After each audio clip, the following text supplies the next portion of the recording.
Matrix has been supporting our customers ever since the beginning, and we support our customers all the way back to machines that are 20, 25 years old.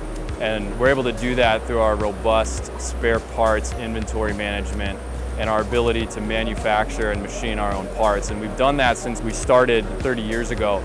And so it's a really important part of our business, supporting our customers. Over 90% of our parts do ship same day out to customers. So we're able to meet the demands really quickly and keep that asset producing. And we see ourselves as a strong partner with our customers in our parts support and aftermarket. For us in the aftermarket, it's really critical to support our customers. They see us as an extension of their operation.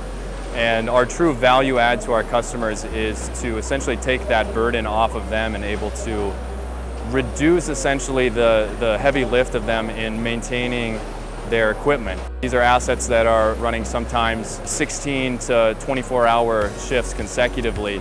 So that's the lifeblood of a business, and those packaging lines really rely on that machine continuing to run. So we've built the entire business around supporting the business and the customer. It's served us really well.